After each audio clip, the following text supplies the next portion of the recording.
My mother mocked me as damaged goods at my brother's wedding, but 200 guests fell silent when my son revealed what he saw the bride do. I told myself to smile, to clap at the right moments, to survive the evening without causing waves. Then I saw my mother's expression, bright, brittle, and knew the tide was turning against me. What if your mother openly mocked you as you stood at your brother's wedding, watching him marry the woman who had deliberately attempted to remove you from his life?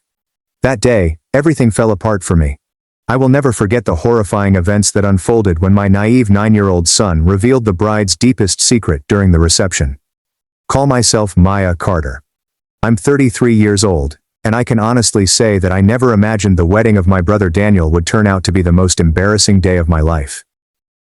As kids, we were so near, almost inseparable. Everything changed though, when he met Lauren. As I stood in that extravagant ballroom that day, seeing my family almost worship her, I had no clue that a few harsh words would soon cause my entire world to implode. The saddest thing was that Lauren wasn't the only one who publicly ridiculed her. Even my mom was getting in on the action. Click the like button if you've ever had to cope with poisonous in-laws. You are aware of the difficulty. Being Leo's single mother. That was definitely never my life's ambition. It has, however, turned out to be the most fulfilling adventure I could have ever dreamed of. I launched my interior design firm 7 years ago, and I discovered this groove, juggling my job with taking care of my active, exceptionally perceptive son. In our charming 2-bedroom apartment in a wonderful area, Leo cultivates sunflowers that tower over him in his little garden.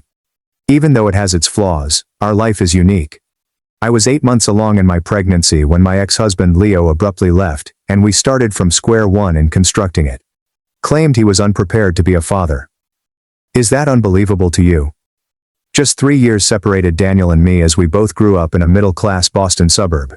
We were inseparable as children. Our mom, Evelyn, would unwillingly allow us to remain up for days when we would construct these enormous blanket forts in the living room. At mealtimes, our dad, Gordon, went completely bonkers because we each had our own private language. When our parents were too busy to teach us how to ride a bike, it was Daniel who stepped in. He clung to my side as I ran, ensuring that I didn't lose my footing. I fell from our treehouse at 11 and shattered my arm. He genuinely rode home with me for half a mile. He was the type of brother like that. However, this strange undercurrent ran through our family even at that time. As we grew older, it became increasingly apparent. Daniel exemplified the ideal child. A top student with flawless grades and an abundance of athletic accolades. I was imaginative and intelligent, but I was never considered good enough by my parents. Whether it was a football game or an argument, Evelyn and Gordon were always there for Daniel. However, Daniel was generally the only one who showed up to my art displays. However, I could always count on him for constructive criticism and unfaltering encouragement. "May, you're descended from a talented family," he would tell me, using the code name he had for himself. It hasn't clicked with them yet.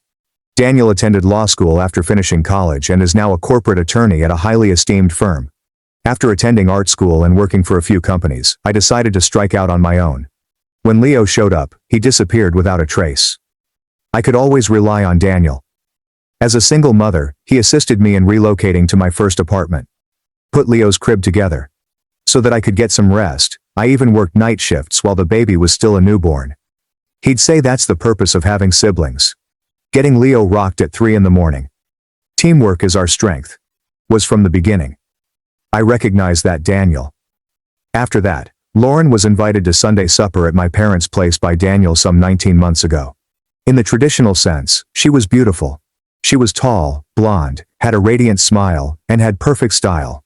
She was employed in the marketing department of this massively successful real estate development company that her family owned. My mother, Evelyn, was enchanted right away. Charity galas and Maldives holidays were just 2 of Lauren's many adventures. However, something caught my eye immediately. When Lauren spoke to me instead than my parents, her expression transformed. She was incredibly lively and conversational with Evelyn and Gordon, gushing over my mom's furnishings and inquiring about my dad's golf game. Although she would merely nod courteously in response to my mention of my design business, she would swiftly redirect the subject to Daniel's most recent triumph in court. While assisting my mom with the dishes, she made the statement that interior design must be a really enjoyable pastime. Being able to do that while taking care of Leo is great. When Leo spilt his juice, I simply wiped it up instead of scolding him. Daniel didn't appear to notice the subtle rejection, but I saw the glint of judgment in her eyes.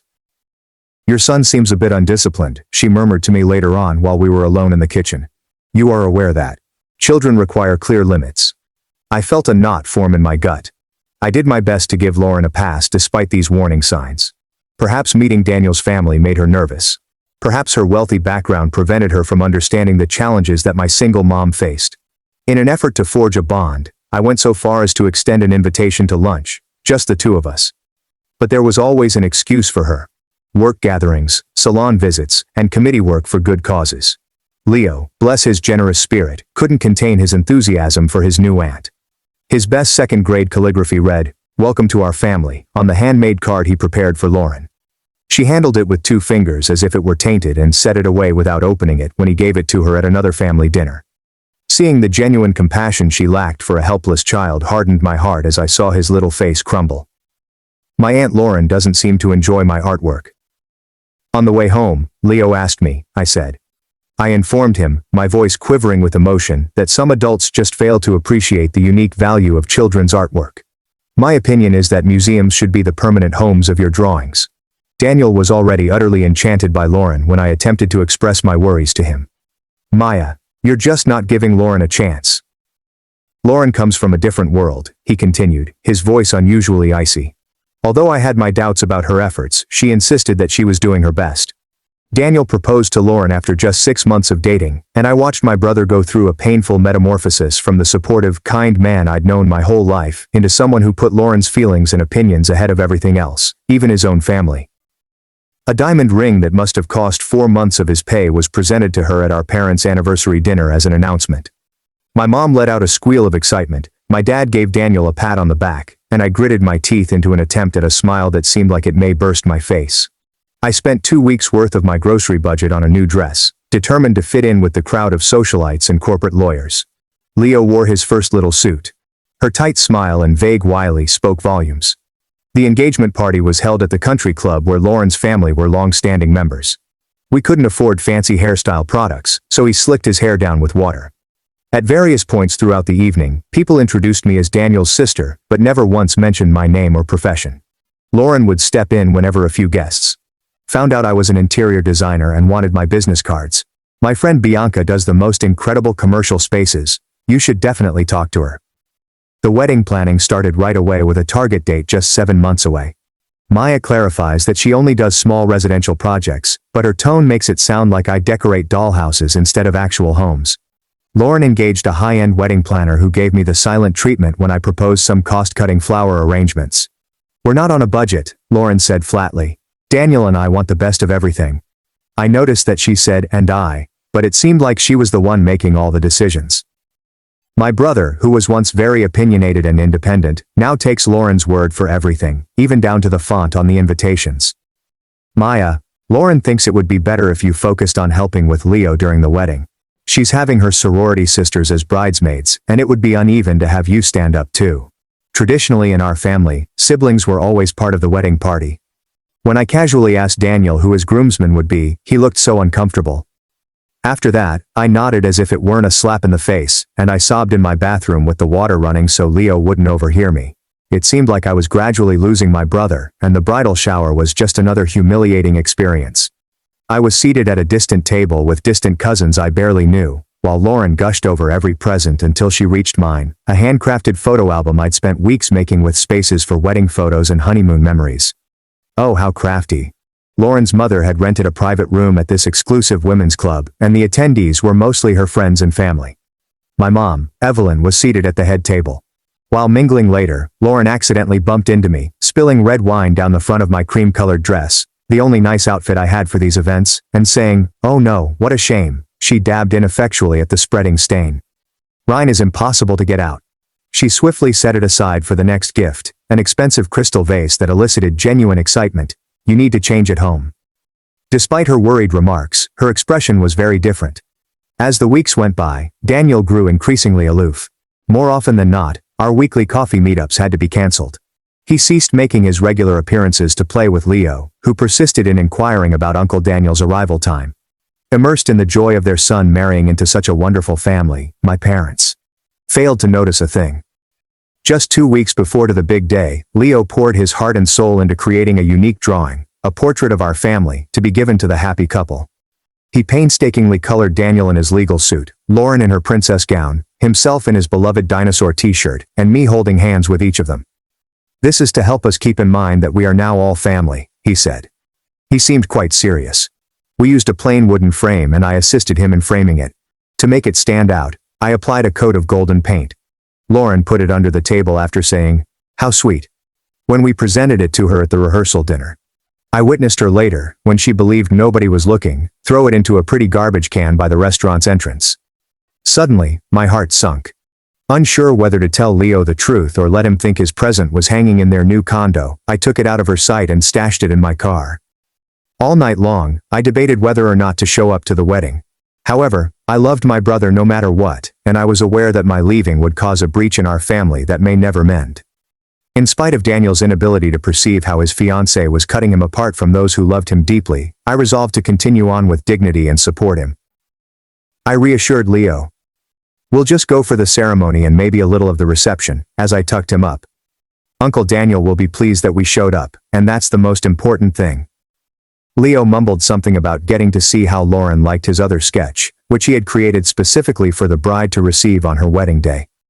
I marveled at his unwavering optimism despite all the rejection he had faced as I ran my fingers through his hair. Under my breath I muttered, "You have the biggest heart of anyone I know," hoping Lauren wouldn't break it again. On the morning of the wedding, a beautiful June day broke through the clouds, perhaps meant to tease me about my internal struggles. At 7 in the morning, Leo sprang into my room, giddy with anticipation for his first ride in a limousine while dressed in his finest clothing. Parking near the elite downtown location would be a nightmare, so I splurged on this luxury. He inquired, "Do you think Aunt Lauren will let me throw flower petals?" As I adjusted his clip-on tie. "Ethan got to throw petals at his aunt's wedding." "The flower kids have already been chosen, sweetie," I gently said. "In any case, the best part is that you get to be my special date." I achieved my goal of seeming more sophisticated by donning a forest green dress that I had purchased on discount.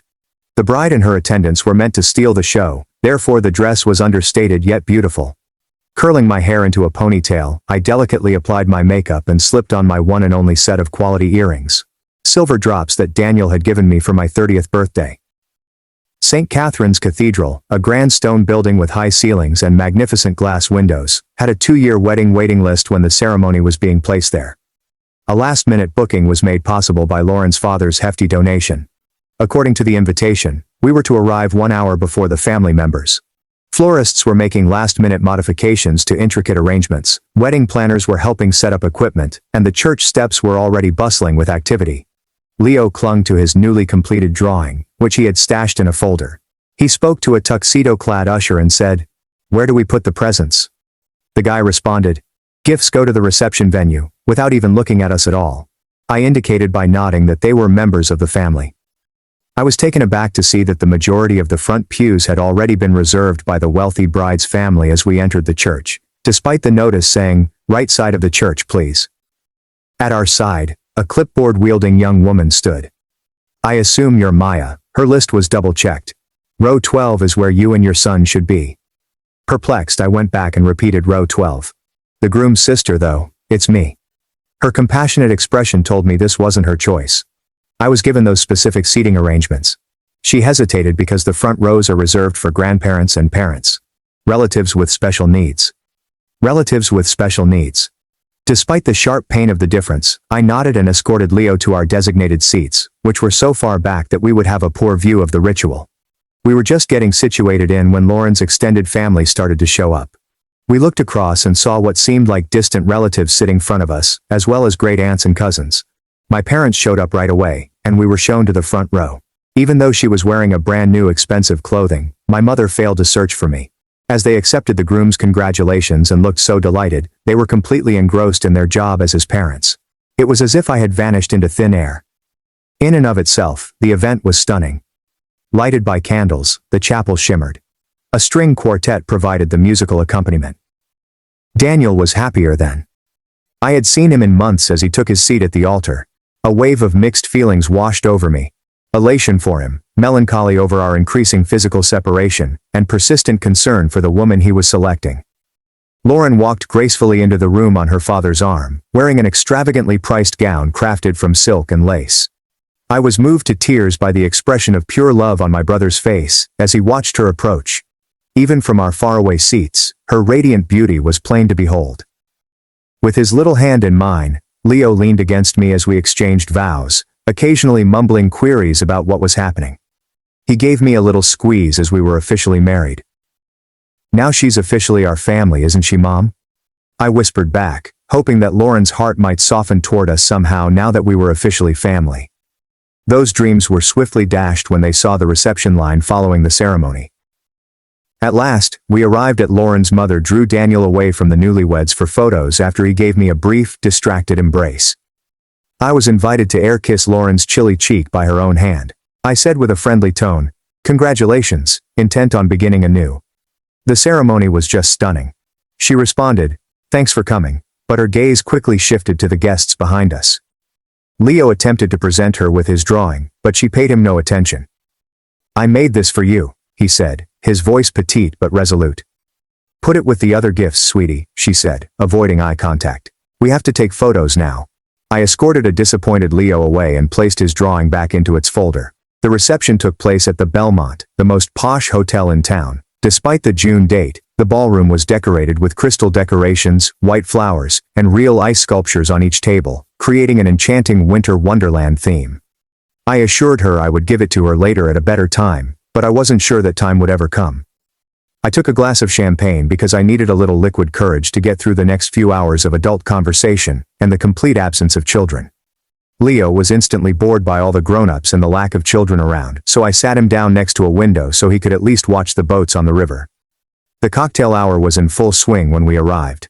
As I attempted to strike up conversations, I couldn't help but notice the sympathetic and inquisitive looks that Lauren's friends shot my way. On multiple occasions, I overheard fragments of conversation that ended suddenly as I got too close. With the boy. All by himself, shouldn't Daniel have been able to find someone from our circle? I'd heard that she lives in that developing area close to the old factory. My cheeks burned. I needed a moment of solitude in the restroom, but I heard Lauren talking to her maid of honor from another stall. Daniel's family is so backwards, especially his sister. Her off-the-rack dress is embarrassing, and she obviously hasn't learned proper manners. My mother caught me as I made my way back to the main room, her face betraying a peculiar blend of worry and criticism. "Maya, I wish you had made more effort with your appearance today." "Lauren's friends are also elegantly dressed," she said, her heat rising even higher on my cheeks. I tried to maintain my composure and said, "I'm wearing my best, Mom." Evelyn sighs and pats my arm condescendingly. "Well, try harder with Lauren, please. She's family now, and Daniel really wants you two to get along. Maybe don't mention your situation so much. It makes people uncomfortable." I'll do my best to avoid bringing up my situation, my life as a single mother that I've built from the ground up and am proud of despite the challenges. I pulled it off, even though I was screaming inside that I had tried so hard and had been repeatedly turned down. As the dinner guests filed into the dining room, I went over to Leo and helped him tie his small tie. I was so thankful for his innocent presence because it grounded me. "Are you enjoying yourself, Mom?" With his uncanny ability to discern my false smile, he inquired. "It's a very fancy party," I redirected. "Let's go find our table." I was expecting another slight, but it still hurt when we found ourselves at the far back of the room. At a table with strangers and distant acquaintances, including Daniel's co-workers from the office mailroom. From where we sat, we could barely see the head table, where my brother Lauren, and both sets of parents sat under a canopy of sparkling lights and flowers in the air. Leo glanced around at our adult tablemates, all strangers. As we were handed our salads, I couldn't help but observe Leo's rapt attention as he studied the head table, his innocent eyes observing every detail. I reassured him that everything would be all right, even though we both knew it wasn't. We had no intention of staying late. As the night progressed, dinner followed the customary rhythms of a wedding reception. I couldn't help but wonder how he was feeling, how he was making sense of the fact that we were not invited to join our own family for what should have been a private celebration. I silently promised him that we would be a team by squeezing his hand. Under the table, but little did I know that my perceptive and sensitive little boy was taking in more than I had anticipated. As the plates were cleared, toasts were given, and glasses were clinked, the bride's father went on and on about Lauren's achievements and how lucky Daniel was to be joining their family. He looked directly at my brother, A not-so-subtle reminder of the economic disparity between our families. Knowing how dedicated Daniel had been to his pro bono work with low-income clients, I scowled as he proclaimed, "No more of that public defender nonsense." He had already landed Daniel a job in my firm's legal department, to the murmurs of approbation. Despite my brother's silent protest, the best man delivered a charming toast, filled with college stories and wishes for the future. Daniel thanked the guests with a short but heartfelt speech. I couldn't help but wait for him to mention our family once. He thanked our parents, of course, but he never thanked the shared history and bonds that had shaped us both. I was beginning to think that maybe the worst was over as dessert and coffee were brought out. Leo was fidgeting, obviously exhausted from the day, and I was thinking about leaving before the dancing started. Suddenly, Lauren, looking a little red from champagne, grabbed the microphone from the DJ, and gave what seemed like an impromptu speech. "I just want to thank everyone who made this perfect day possible." So I was considering leaving before the dancing started. Her voice echoed through the empty ballroom as she began. "To my incredible parents, who have always provided me with all the things a girl could ever want." I kissed them on the cheek. "To Daniel's parents, who have brought up such a wonderful son." With a nod to Evelyn and Gordon, and most importantly, to my beautiful bridesmaids, who have been by my side through thick and thin. She paused to take another sip of champagne, and I could feel a change in her demeanor. Her voice was getting a little sharper. I remember being curious about Daniel's background when we first met because he seemed so accomplished and sophisticated. But I also remember feeling a knot in my stomach when his sister's eyes shifted to me, and I couldn't help but think about the stark contrast between Daniel, the brilliant attorney, and his sister, the pitiful single mother who couldn't keep a man. "Oh, Lauren," Evelyn exclaimed, "you're too much, but you're not wrong."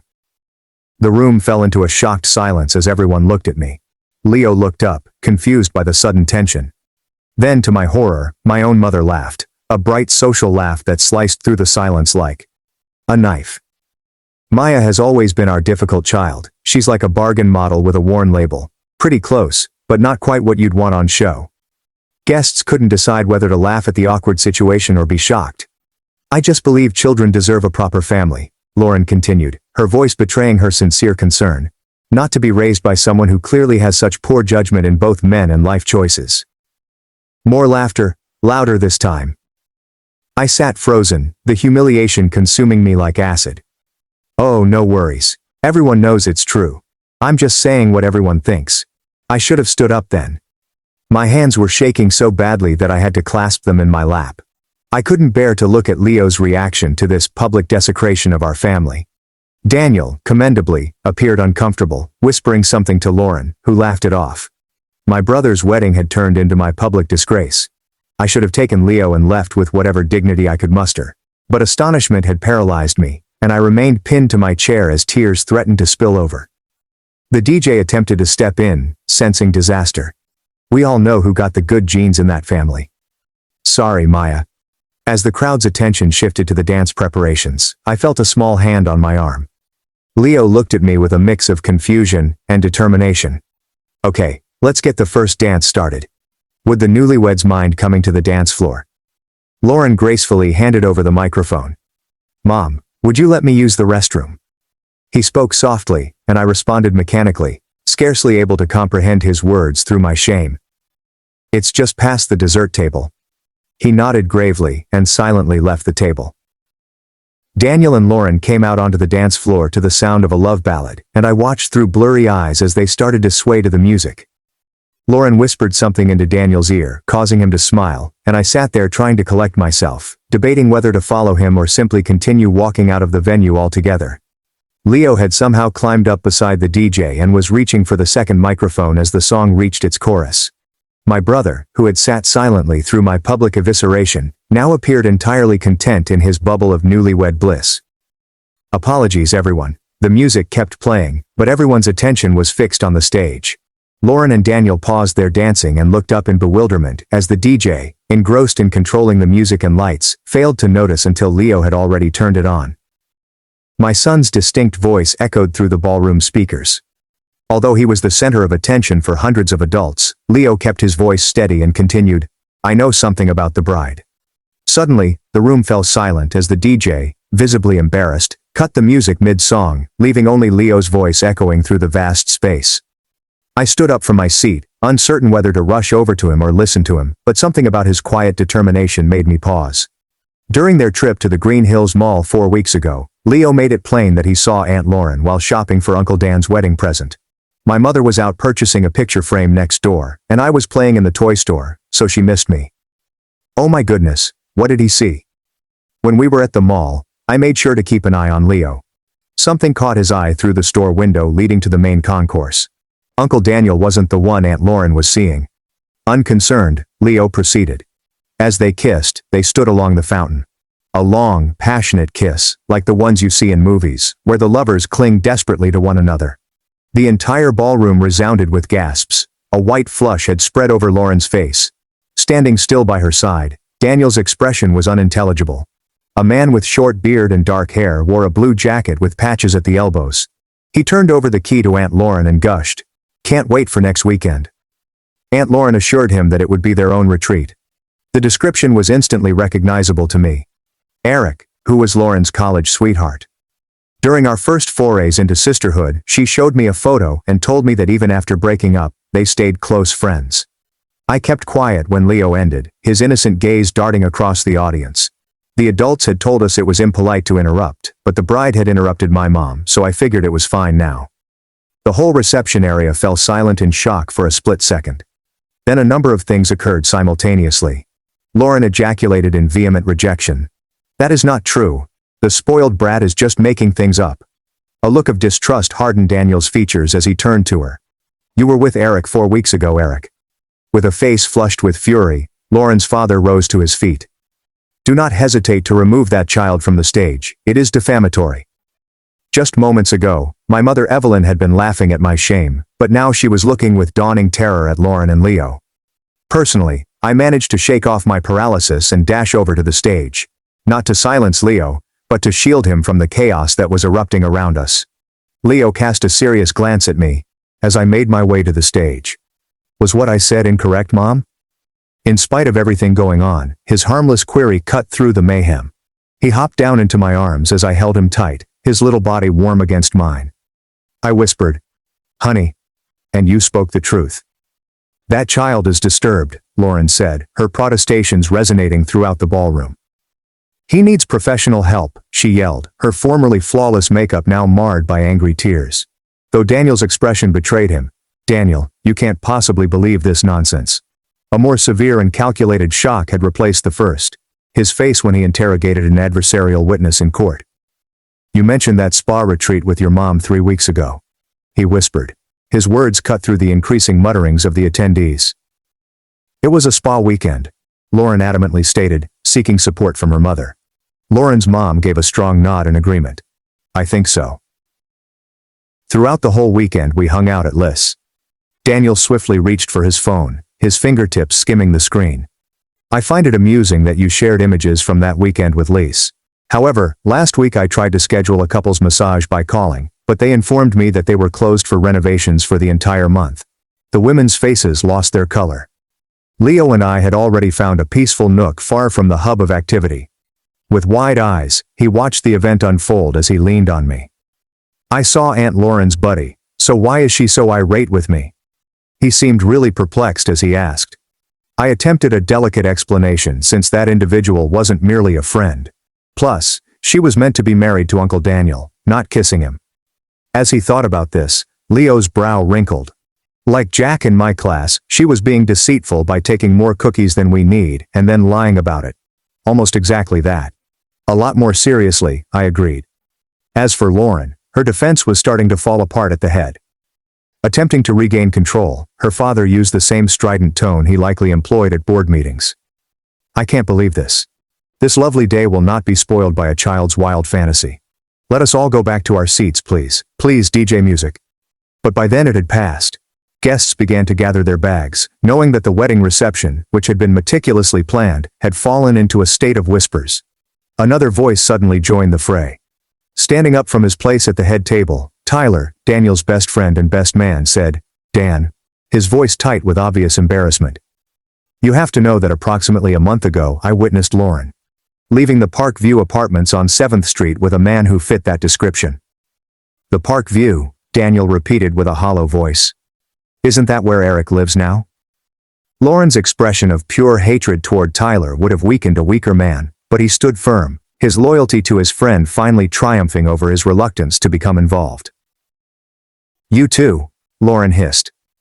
Daniel turned to Lauren, his voice low but intense, and asked, "Are you with Eric 4 weeks ago?" When Lauren's protests became increasingly desperate, her parents appeared less convinced of her innocence. For a moment, it appeared as though she might keep denying everything, but then she might have calculated that a partial confession would be better than a complete exposure, and her strategy changed. "It was just a goodbye meeting," she explained, her voice gradually softening into the persuasive tone that had likely swayed Daniel on numerous occasions. "You know, Eric and I have history. He wanted closure before I got married, and I thought it would be the mature thing to give him that by kissing him and taking a key to what sounds like a private meeting place." Daniel, however, insisted that she was exaggerating the situation. From our corner, I watched my brother's face as he processed her words, searched her eyes. I had known Daniel my entire life, watched him think through problems, weigh evidence, and make decisions. Lauren insisted, reaching for Daniel's hand, which he promptly withdrew. "It was nothing, just a fleeting moment of nostalgia that didn't matter compared to what we have." I could pinpoint the exact second when his whole perspective changed. "Your bag," he said abruptly. "What?" Lauren's expression turned bewildered. "Your purse." "Daniel, this is ridiculous. Give me the purse." Every word was chomped. After a nervous standoff, Lauren reluctantly relinquished her small satin clutch. Daniel carefully removed its contents. The assortment of items included lipstick, a compact, a slim wallet, tissues, and a single key on a plain ring. He raised it and declared, "This isn't a key to our condo or your parents' house or any place I know about." Lauren quickly reclaimed it, explaining that it was simply a spare key to his office. "Your office uses card access," Daniel flatly replied. "No physical keys." The reception hall fell silent once more. Leo grabbed my hand and asked, "Can we go home now? There are hundreds of people watching this marital collapse unfold live." "I refuse to attend this party anymore," he murmured. I nodded and gathered our belongings. Leo had no business being a witness to the drama that ensued between Daniel and Lauren. Our stealthy retreat toward the exit was abruptly interrupted by Daniel's voice. "Maya, wait." I spun around in surprise as my name was called out. Daniel was approaching us, leaving Lauren and her increasingly agitated parents behind. As he knelt down to Leo's level, he spoke solemnly. "Thank you for telling the truth. That was a very brave thing to do." Leo nodded gravely. "Mom says lying makes things worse, even when the truth is hard."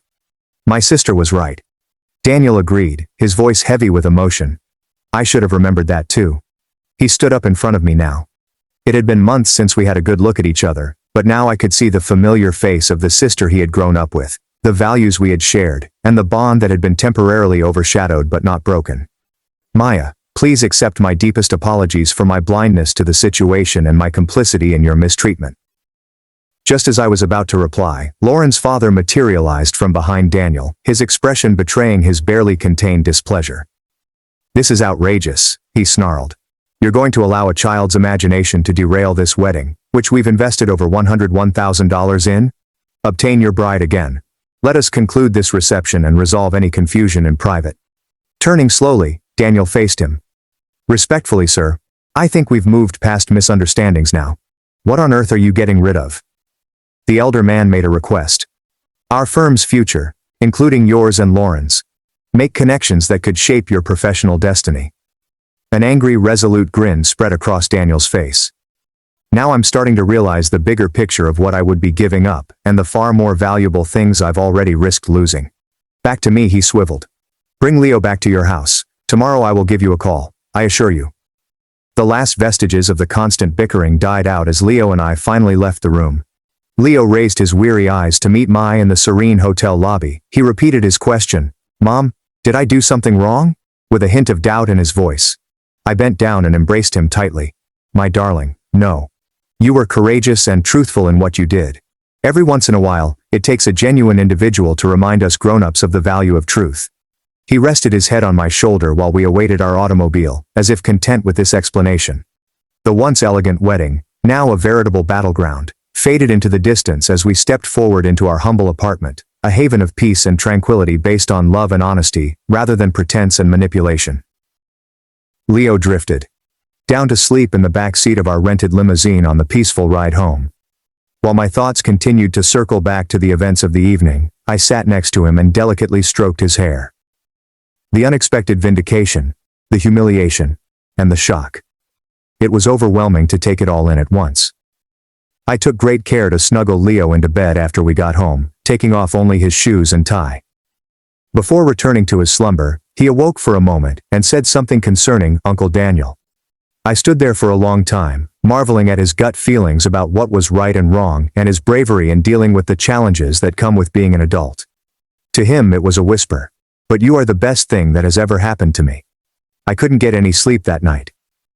While sipping my tea in our cozy living room, I drifted between flashbacks to unpleasant memories and speculation about the reception's current state of affairs.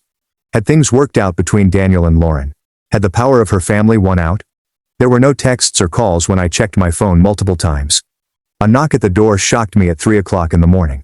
Looking through the peephole with caution, I was startled to see Daniel standing there, dressed as if nothing had happened. His wedding tuxedo was still on, but the bow tie was undone and dangling around his neck. He questioned, "May I enter?" As soon as I opened the door. Tears or tiredness, or both, might have rimmed his red-rimmed eyes, and his speech was raspy. I made room for him as he entered the apartment he'd frequented before, but hadn't been to in months. He stood uncomfortably in the middle of the living room, taking in his surroundings as if he were a newcomer. "Luigi is sound sleeping," I whispered. "Would you prefer a mild beverage or something more robust?" "Tea is fine," he said, collapsing onto the couch. Nonetheless, I would likely benefit from the stronger strength. To buy himself some time to gather his thoughts, I preoccupied myself in the kitchen. I brought back 2 cups, and he gladly took one, holding it in his palms. Consequently, I broke the silence and went for it. After we departed, what transpired? It took Daniel a while to sit down and respond. Chaos. A state of total mayhem. When Tyler and 2 other friends confessed to having seen Lauren with Eric on separate occasions, Lauren went through a complete breakdown, oscillating between denial, accusations, and finally a partial confession. My words, "I'm so sorry," were sincere. In spite of everything, no one ought to have to face the consequences of such treachery on their most joyous day. Daniel went on, his face showing a brief eruption of wrath. "Can you believe that? Her father threatened to sue Leo for defamation. He was only attempting to shield her," I explained, even though I had no compassion for the boy or his family, who was threatening to sue an 8-year-old for being honest. I threatened to expose Sue for fraud and emotional distress, and make sure every society column in the city got the whole story if he even glanced in Leo's direction. Daniel's jaw tightened. That quickly silenced him. As for Lauren, she eventually confessed that she had been seeing Eric intermittently throughout our relationship. The key belonged to a condo he had purchased for their meetings alone. It seems our engagement sped up their plans. She intended to marry for social and financial reasons, but she intended to keep their relationship secret. The cunning of her deceit was shocking. I was the respectable front, the suitable spouse for public consumption, while he was the passion. We sat in quiet for a while, taking in the enormity of what might have been a lifetime of deceit and treachery had Leo not unwittingly revealed the truth, according to what she finally yelled at me before fleeing. Her parents would be satisfied with Eric's social status and financial prospects. "How about my parents?" I finally asked, I said, and Daniel's face turned gloomy. "That's another story entirely. Mom tried to smooth things over, suggesting we all just move past this unpleasantness and continue with the reception. When I declined, she actually blamed you and Leo for ruining everything. The betrayal hurt like hell, but it shouldn't have been surprising given her previous brutality." I mumbled something about how my father would usually just quietly accept whatever social script my mother dictated because he seemed genuinely shocked by Lauren's behavior and Mom's reaction to it.